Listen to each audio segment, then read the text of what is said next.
UNAD, la red de atención a las adicciones presenta Hablemos de Chemsex, un podcast para quienes desean combinar sexo y drogas de manera segura. En este capítulo entrevistamos a Héctor, antropólogo y educador de ChemSalut de Alas Baleares. Alas es una ONG con más de 37 años de trayectoria en las Islas Baleares, dedicada a fomentar y promocionar el acceso a la educación y salud sexual para la prevención del VIH y otras ITS, así como atender a personas en situación de mayor vulnerabilidad para la promoción y el incremento de su calidad de vida.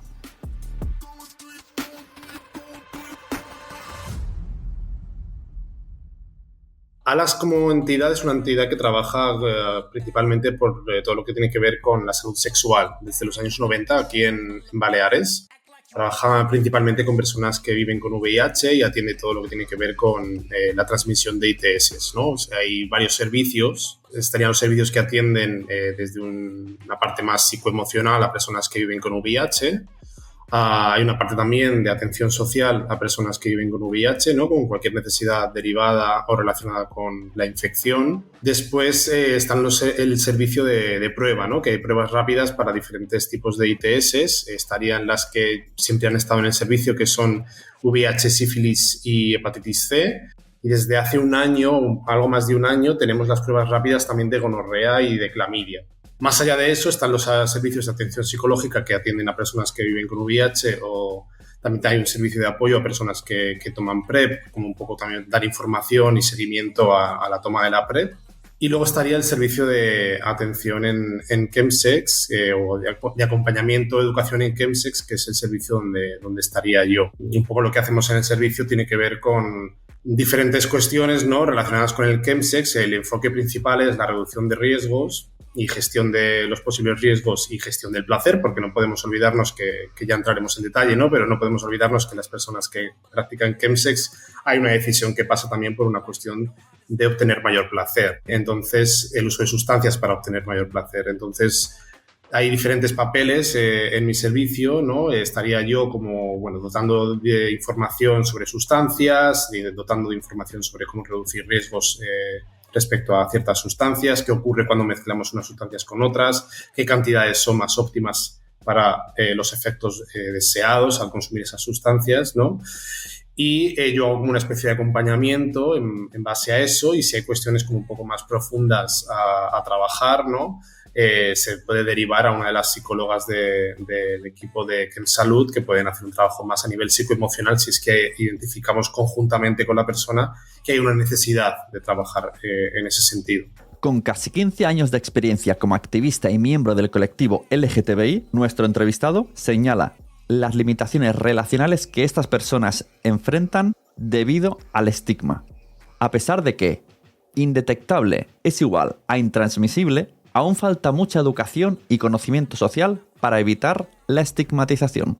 He aprendido muchas cosas, ¿no? Porque yo creo que al final, estando en contacto con la realidad de las personas, siempre se aprende. Yo he sido activista desde que estuve en la universidad, hace ya casi 15 años, ¿no? Y me he relacionado con el colectivo LGTBI desde entonces en diferentes espacios y diferentes contextos, ¿no? Y es verdad que he trabajado en una entidad como Alas, en la cual estás muy en contacto con la realidad de las personas que viven con VIH, tomas conciencia de las limitaciones, ¿no?, sobre todo a nivel relacional, que existen para las personas por una cuestión del estigma, ¿no? O sea, estamos en un momento en el cual sabemos que indetectable es igual a intransmisible, es decir, todas las personas que están bajo tratamiento y seguimiento son intransmisibles cuando hay una carga viral determinada, ¿no? Entonces, yo noto es que falta todavía muchísima educación a nivel social y muchísimo conocimiento a nivel social para que no se sigan reproduciendo situaciones de estigmatización, ¿no?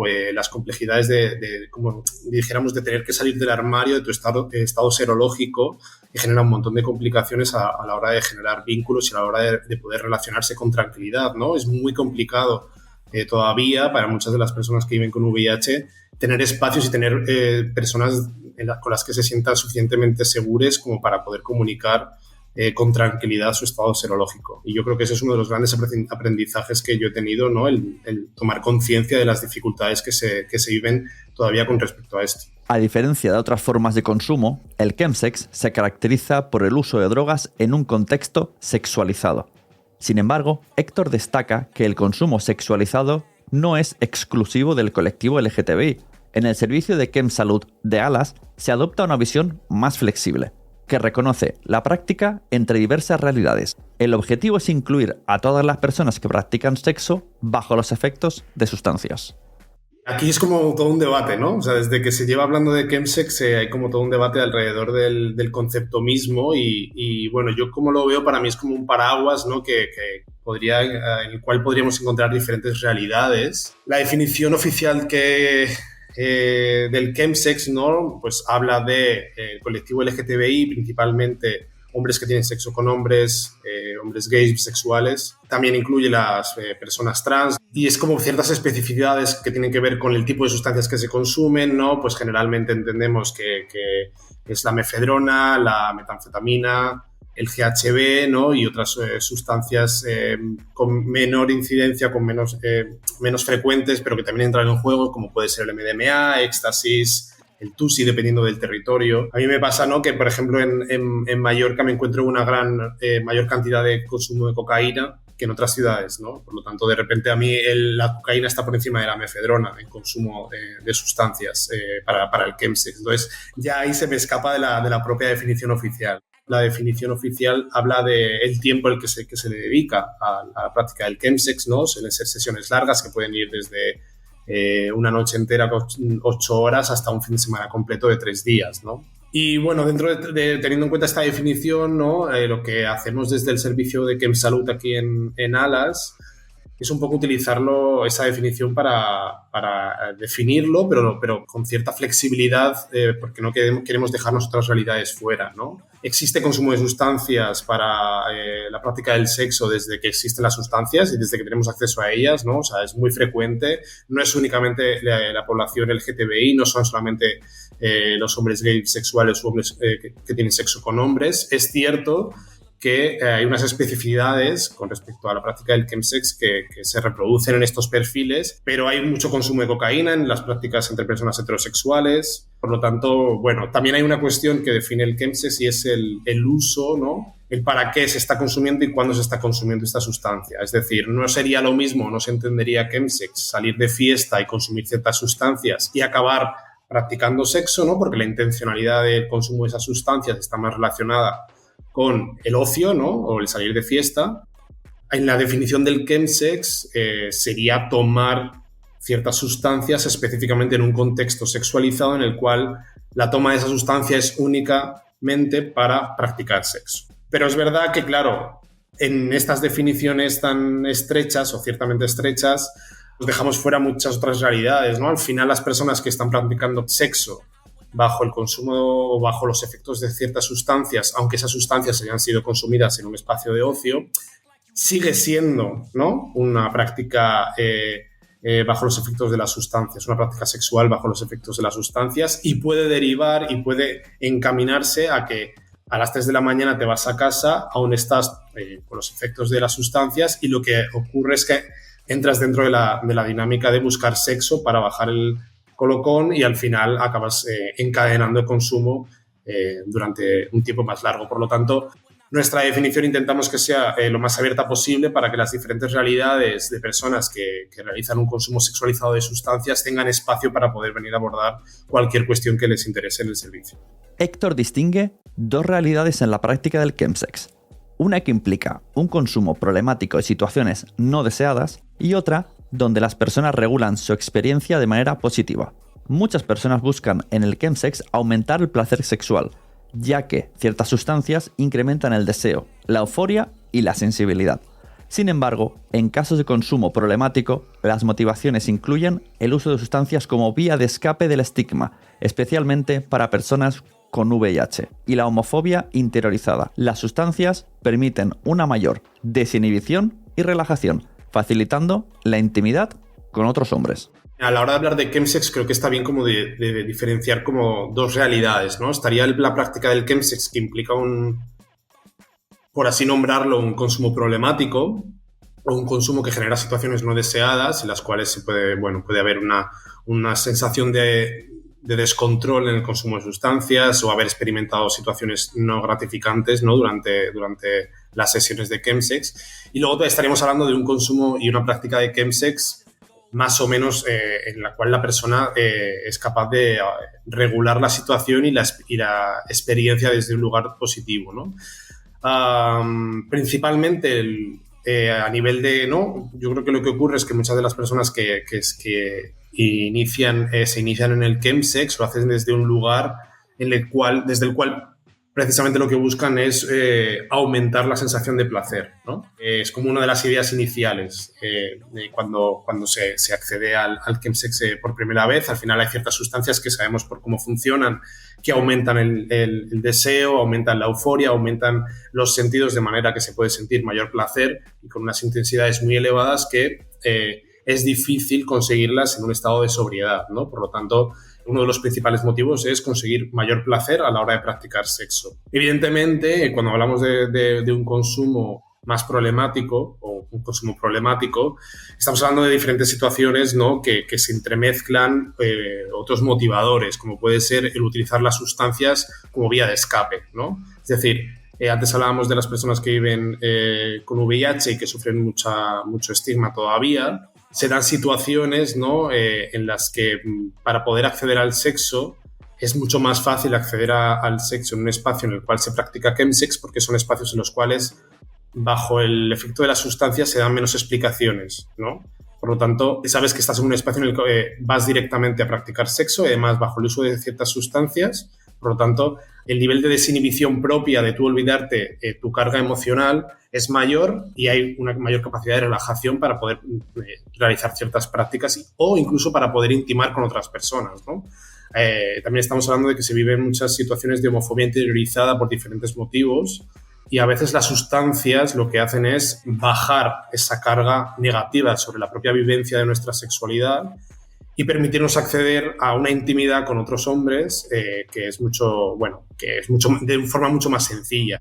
Hay como diferentes motivadores, como decimos, y yo creo que la principal problemática que nos enfrentamos cuando el chemsex se convierte en una práctica más problemática o que genera problemas a la vivencia de la persona, siempre está atravesado, o lo que yo me encuentro, ¿no? Por mi propia experiencia, con problemas a la hora de generar intimidad con otros hombres, con una sensación de soledad, ¿no? O sea, como un nivel de soledad muy, muy profundo y una sensación de soledad muy profunda, y la herramienta y la fórmula que conocen más fácil para acceder a intimar, y aunque solamente corresponda a ese periodo en el cual dura el efecto de la sustancia, pero ya están sintiendo esa conexión, ¿no? Aunque sea efecto de la sustancia, pero es tan intenso que en ese momento sienten que les compensa sentir esa cercanía con alguien. Entonces yo creo que eso es como importante a la hora de hablar de chemsex, ¿no? El identificar que hay una cuestión, cuando se vuelve problemático, es que hay unas cuestiones que generalmente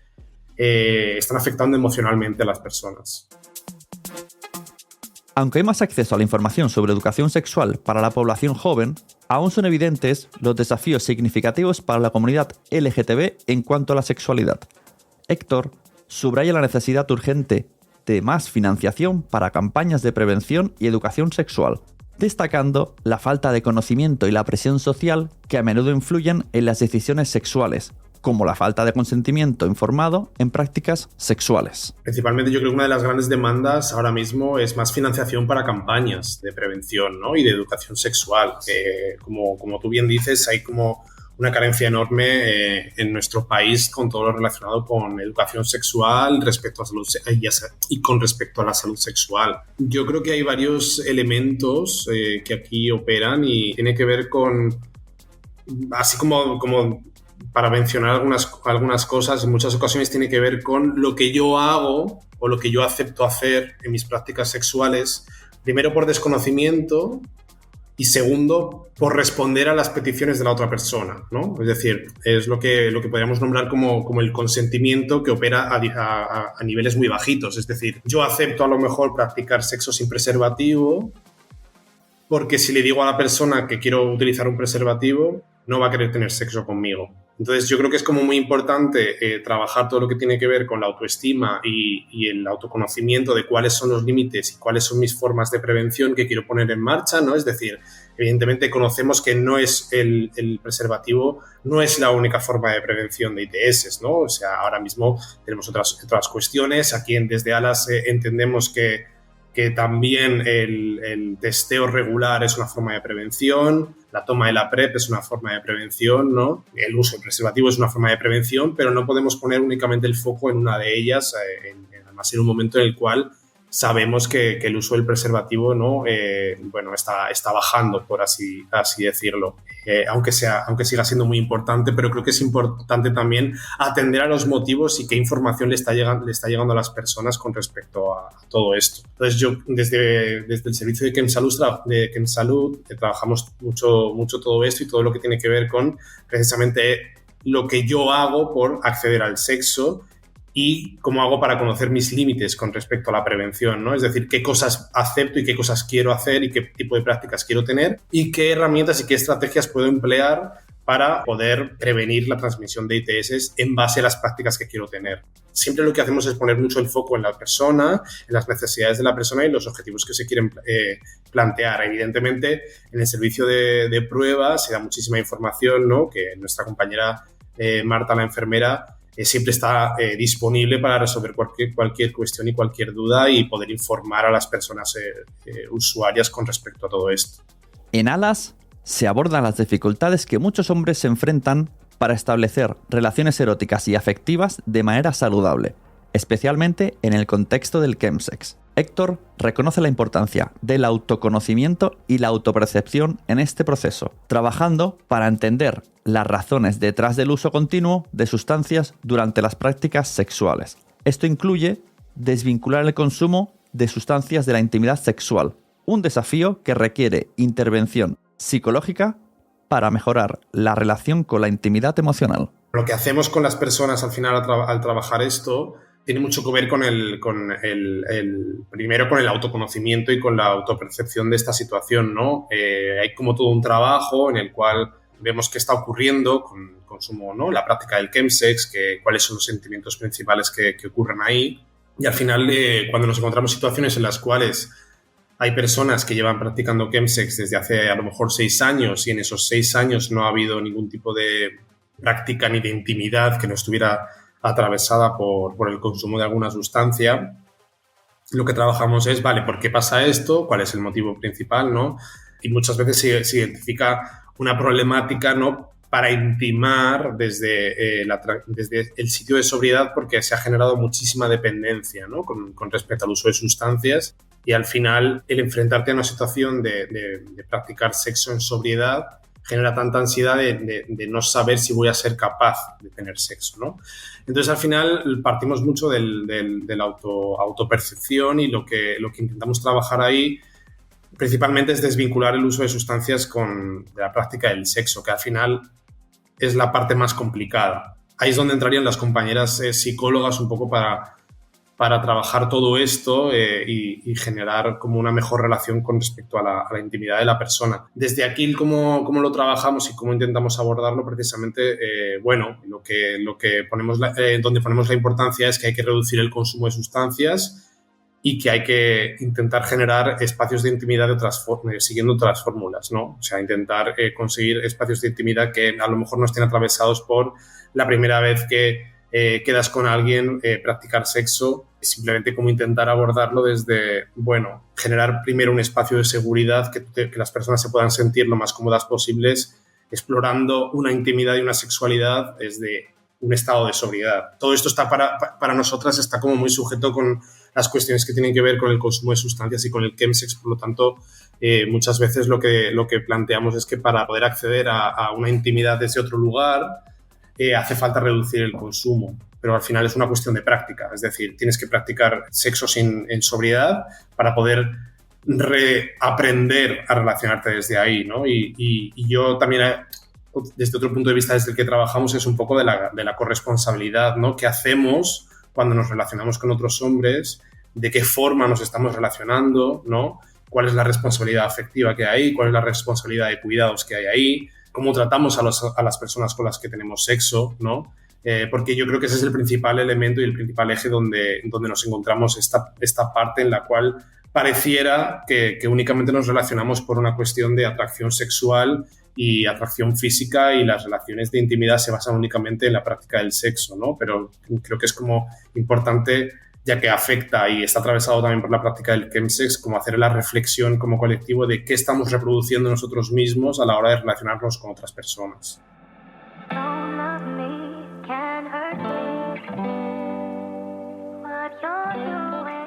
En cuanto a las aplicaciones de contacto y citas, Héctor destaca cómo han facilitado la expansión del chemsex.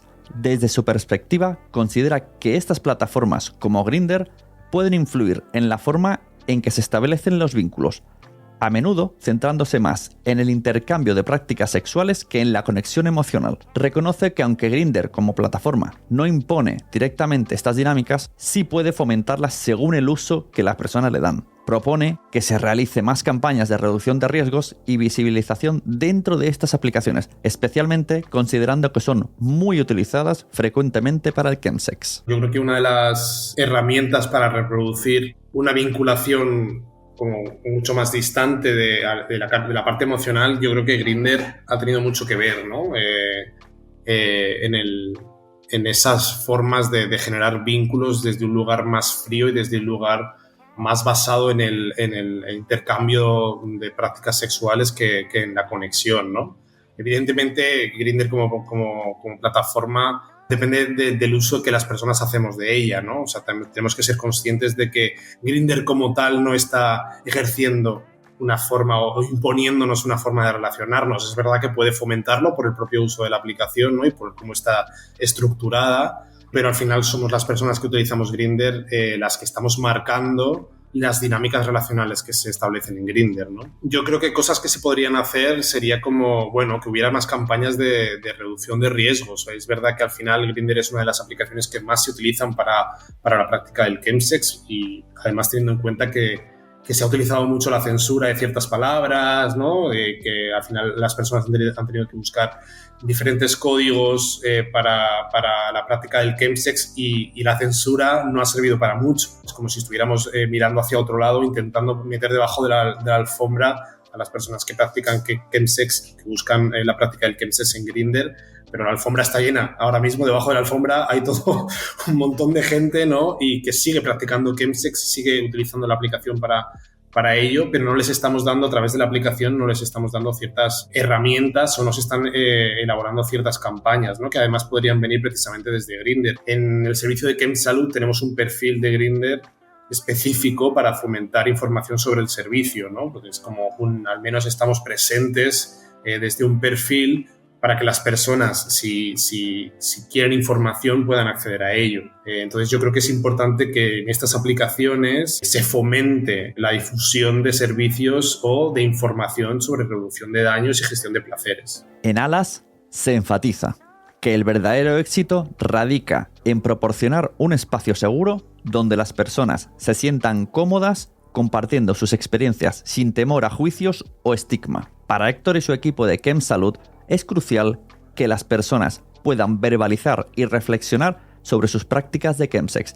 especialmente cuando estas experiencias han sido difíciles o problemáticas, y así establecer estrategias de reducción de daños. ¿Qué estamos entendiendo como éxito en estos casos? Desde Alas y desde el servicio de Chemsalud no trabajamos, o el objetivo en principio no es la abstinencia total, porque no tenemos los recursos para la abstinencia total. En caso de que las personas verbalicen e insistan que su objetivo es la abstinencia, hay que derivarles a otro tipo de servicios, ¿no? con los que trabajamos. Al final, para nuestro servicio, el éxito sería que el conseguir principalmente que la persona sienta que hay un espacio seguro en el cual poder compartir sus experiencias y sus problemáticas o no derivadas de la práctica del chemsex. El éxito es si la persona siente que no es un espacio en el cual se le juzga, porque al final lo que nos encontramos es que las personas que practican chemsex evitan hablar de ello para no sentirse juzgadas. Por lo tanto, el no hablar, el no verbalizar y el no materializar en una conversación lo que ha ocurrido durante una sesión de chemsex, si es que la experiencia ha sido negativa, por miedo al castigo, por miedo a la culpabilidad, por miedo al estigma, por miedo a que se les juzgue, las personas no van a hablar de ello y no van a tener como otro contexto, otra mirada, ¿no? que les pueda permitir hacer una reflexión sobre lo que está pasando. Por eso desde Chemsalud ponemos tanto énfasis en que el principal objetivo es que el espacio sea un espacio seguro y que las personas puedan tener un lugar de referencia al que saben que pueden venir a hablar con las personas profesionales sobre cualquiera de las cosas que han ocurrido durante una sesión de chemsex que les esté generando cualquier tipo de incomodidad o dificultad a la hora de abordarla. Para nosotras es un éxito cuando la persona se siente a salvo y quiere venir y quiere compartir sus experiencias y lo verbaliza, ¿no? Tenemos muchos casos y muchas de las personas que han venido, o la mayoría, siempre han verbalizado que se sienten muy cómodas para expresar lo que les ocurre y agradecen precisamente eso porque no se encuentran esto en otros servicios. Evidentemente, ha habido personas que han cambiado su relación con el chemsex, ¿no? Al final hay que pensar que las personas que acceden a los servicios o que han accedido al servicio es porque han identificado que estaban en una situación más problemática de consumo y tenían algo que resolver o algo que trabajar con respecto a ello. Y nos hemos marcado objetivos conjuntamente en base a esas necesidades y en muchos de los casos esos objetivos se han alcanzado, ¿no? Ya fuera una reducción de riesgos, una reducción del consumo, mejores estrategias para consumir, mejores estrategias para regular el consumo y en algunos casos también una de las cosas que ocurre frecuentemente es el espaciar los consumos, ¿no? De pasar de consumir semanalmente a consumir a lo mejor una vez al mes, ¿no? Y hay personas, también tenemos algún caso de personas que ahora mismo no están consumiendo, por ejemplo, no están practicando chemsex, por ejemplo, ¿no? También todo esto depende siempre del tipo de sustancias que se consuman. No es lo mismo relacionarse con la mefedrona o con el éxtasis del MDMA que relacionarse con la metanfetamina, el GHB o la ketamina, ¿no? Dependiendo de la sustancia tenemos como mayor probabilidad de que se genere una dependencia o una adicción que con otras. Por lo tanto, siempre varía de la situación psicoemocional de la persona y del tipo de sustancia que se está consumiendo lo que llamaríamos, ¿no? Como el alcance de esos objetivos.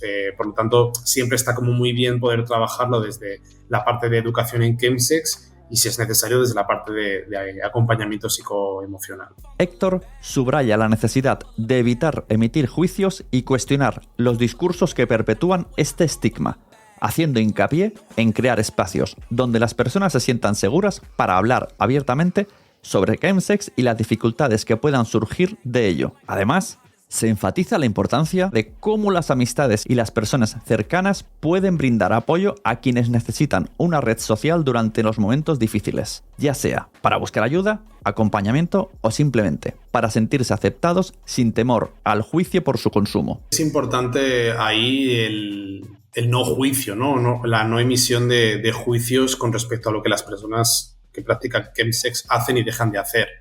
Hay como muchas cosas que entran aquí en juego con respecto a la práctica del chemsex y tiene mucho que ver con el tipo de prácticas sexuales en general.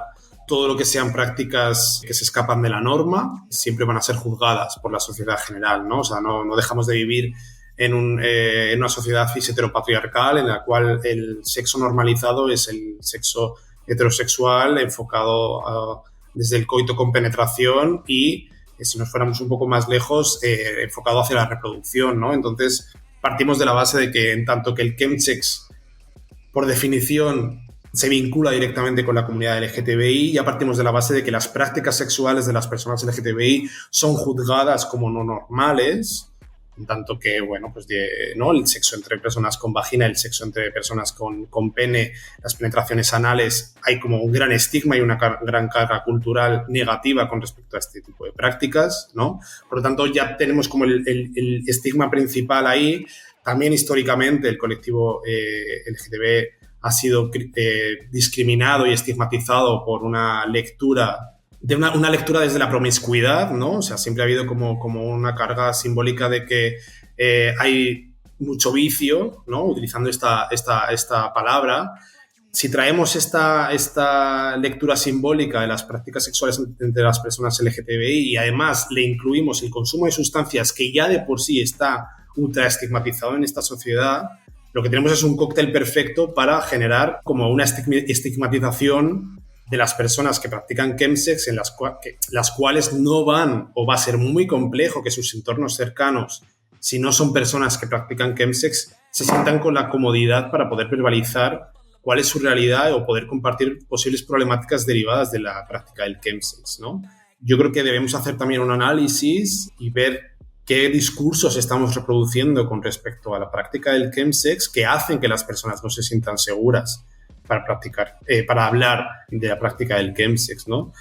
Al final, como venimos diciendo, eso lo que hace es que deciden no hablar de ello, ocultarlo, y en situaciones en las cuales las personas están atravesando la resaca posterior a una sesión larga de chemsex, en muchas ocasiones hay una complejidad de gestión emocional, de autorregulación de emociones que están desequilibradas por un desajuste químico derivado del consumo de sustancias, que no tienen la facilidad de contar con su entorno cercano para poder hablar de ello sin sentir un juicio. Y yo creo que hay que hacer como ejercicios de hablar de la práctica del chemsex en los grupos de amigos, en los grupos de familia, desde un lugar de no juicio, de si alguien quiere compartir o alguien está compartiendo algo, no emitir juicios de pero ¿cómo haces eso? ¿Pero cómo se te ocurre? ¿Pero es que no te cuidas? Pero es que si te has... no, también ocurre en muchas ocasiones con respecto a la transmisión de ITS, ¿no? Es como, bueno, algo habrás hecho, o ¿qué has hecho para no cuidarte? O ¿qué prácticas has tenido para haberte infectado de algo, ¿no? Es como siempre hay un juicio de qué estás haciendo tú mal.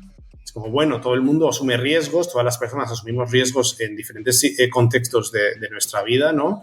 Y todas las personas somos responsables de asumirlos, ¿no? No necesitamos como un constante juicio por parte del otro. No estamos hablando aquí de situaciones de consumo en las cuales la vida de la persona está completamente condicionada por una adicción que le imposibilita el tener una relación sana con su familia, con su trabajo o con sus amistades, ¿no? Estamos hablando de situaciones de consumo en las cuales las personas, sus contextos sociales, familiares y laborales están en una situación estable y simplemente tienen una práctica de chemsex que les hace tener ciertas situaciones que tener que gestionar y de las que poder hablar, ¿no? Entonces yo creo que hay que hacer ese ejercicio de preguntarnos cómo abordamos el chemsex y desde dónde y cómo podemos hacerlo para no emitir tantos juicios de valor hacia las personas que lo practican, porque entonces el sentimiento de soledad de estas personas aumenta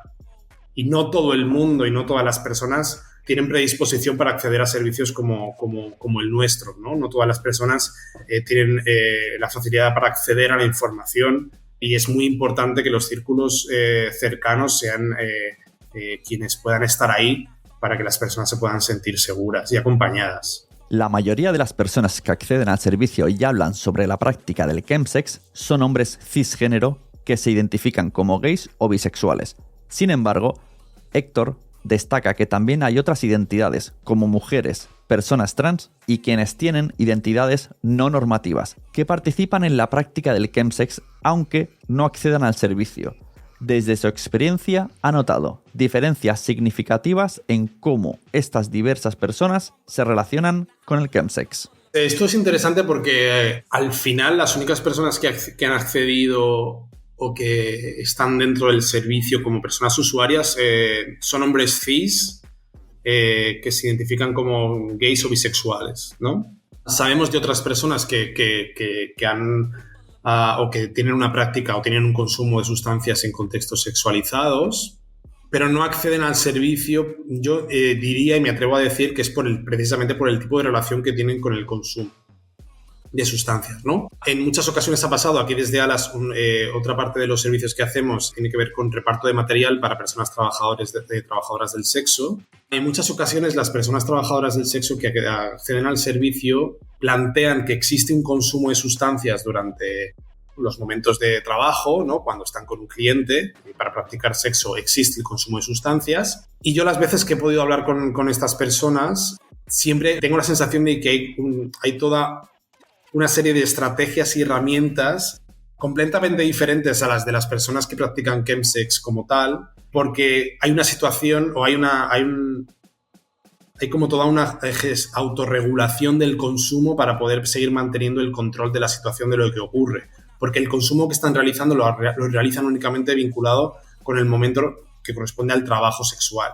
No hacen un consumo de sustancias sexualizado fuera de ese momento. Por lo tanto, a mí me da la sensación, o siempre que he hablado con estas personas, lo tienen como muy regulado con sus propias estrategias. Y con respecto, por ejemplo, a mujeres lesbianas que sí que realizan un consumo de sustancias, y puede ocurrir que se realicen un consumo de sustancias en contexto sexualizado, la relación con el consumo es completamente diferente, por los pocos relatos que yo he podido recoger, ¿no? O sea, el sexo en grupo no es tan frecuente el sexo entre mujeres, y las sesiones no suelen ser tampoco tan largas como son en la práctica del chemsex entre hombres. Es difícil, ¿no? O sea, es como para Alas es todo un reto el cómo dar a conocer el servicio y cómo hacer que el servicio se entienda como un espacio en el cual también se pueda abordar esto. Pero he de decir que hasta el momento las personas que acceden y que acuden al servicio como tal y que hablan de la práctica del chemsex en el servicio como tal suelen ser hombres cis que tienen sexo con otros hombres.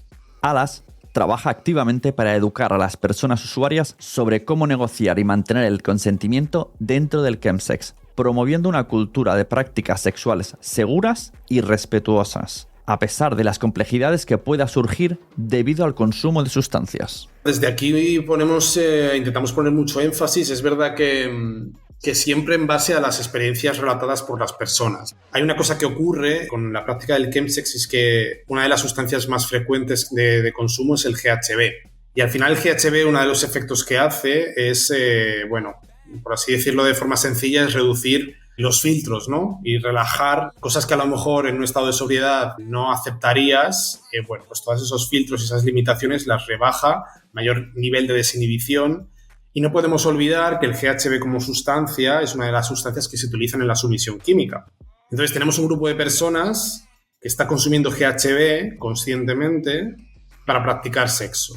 Claro, aquí nos encontramos en una situación problemática en la cual las posibilidades de acabar teniendo prácticas sexuales que tal vez no aceptarías en un estado de sobriedad o en un estado de plena conciencia es mayor. ¿Qué ocurre aquí? Que no todas las personas que pasan por situaciones que a lo mejor podemos leer como una falta de consentimiento o un cierto abuso, no tienen una autopercepción de que esa situación haya sido un abuso sexual o una violación. Lo que ocurre muchas veces es que lo ponen en el contexto del consumo de sustancias y lo justifican desde ahí. Entonces, lo que evidentemente desde Alas no hacemos nunca, no le decimos a la persona o no señalamos, oye, esto ha sido un abuso, pero sí que lo que hacemos es plantear una reflexión sobre lo que estamos entendiendo que es consentimiento en la práctica del chemsex. Y sí ponemos mucho énfasis en, ¿cómo vamos a asegurarnos? ¿Qué códigos vamos a implementar para que siempre esté presente el consentimiento una vez habiendo entrado en un estado de alteración de la conciencia por el consumo de sustancias? Entonces, sí que lo que hablamos con muchas de las personas es, vamos a intentar establecer ciertos límites con las personas que vamos a consumir previamente al consumo, teniendo en cuenta que luego cuando se consume ocurren las cosas de forma distinta a cómo las planificamos previamente al consumo. Pero aunque parezca una tontería, el partir de cierta reflexión antes de consumir va a generar y va a condicionar cuál va a ser la experiencia de consumo y de práctica del chemsex durante la sesión que tenga lugar, ¿no? Entonces siempre hacemos mucho énfasis en que también esto tiene que ver mucho con la reducción de riesgos con respecto a planifícate la sesión de chemsex, planifícate cuánto tiempo quieres dedicarle, planifícate ciertas pausas para comer y beber agua, planifícate qué sustancias vas a consumir y qué sustancias no. Entonces, evidentemente, como decía, todo esto luego bajo el efecto de sustancias se desdibuja, pero aunque parezca que no, marcarnos ciertos límites y ciertas pautas de organización previamente al consumo nos ayudan a después, durante los efectos de las sustancias, seguir teniendo esto presente de alguna forma. Y con respecto al consentimiento también operaría, ¿no? En este sentido, el tener claro cuáles son mis límites y qué cosas voy a aceptar y quiero aceptar durante la práctica del chemsex. Héctor subraya la importancia de comprender las motivaciones subyacentes al chemsex para combatir el estigma. En este sentido, destaca la necesidad de que la sociedad reflexione sobre las dinámicas sociales que puedan llevar a algunas personas a experimentar soledad y a no contar con las herramientas necesarias para establecer relaciones íntimas saludables. lo cual puede desembocar en un uso problemático de sustancias en el contexto del chemsex. Yo creo que un poco de lo que venimos diciendo, ¿no? Que creo que es importante para bajar el estigma y reducir el estigma es entender las motivaciones de por qué el chemsex se vuelve problemático, ¿no? Y que muchas veces ponemos una carga enorme en las personas como individuos, pero no hacemos un análisis de qué estamos generando como sociedad y qué tipo de relaciones estamos reproduciendo para que ciertas personas sientan un nivel de soledad y un nivel de falta de herramientas para intimar, que acaban teniendo una relación problemática o tóxica con el consumo de sustancias y la práctica del chemsex, precisamente para acceder a rellenar huecos, a no sentirse solos y a poder generar intimidad entre las personas, porque no es una cuestión de responsabilidad individual de las personas que practican chemsex, el consumo problemático, es una cuestión de responsabilidad colectiva. Y creo que debemos hacer una reflexión y hacer un ejercicio de entender que es responsabilidad de todas las personas que nos relacionamos entre nosotras, sea con consumo o sin consumo, de entender de qué forma estamos reproduciendo situaciones negativas y experiencias negativas con respecto a la soledad y a la intimidad, ¿no? Yo creo que esto es la parte más importante y la reflexión más importante que habría que hacer. Desde Alas tenemos como diferentes formas de contacto, ¿no? Tenemos un teléfono que se nos puede escribir por WhatsApp, es el 682 90 60 17. Y luego tenemos un contacto de email que es chemsex@alas-baleares.com y nos pueden contactar por ambas vías. Podemos resolver cualquier tipo de duda que tengan en relación a la práctica del chemsex. Atendemos principalmente en las Islas Baleares y tenemos sede y posibilidad de atender tanto en Mallorca como en Ibiza y algunas fechas puntuales en Menorca. Hablemos de Chemsex es un podcast de UNAD, la red de atención a las adicciones, financiado por el Ministerio de Derechos Sociales, Consumo y Agenda 2030 de España.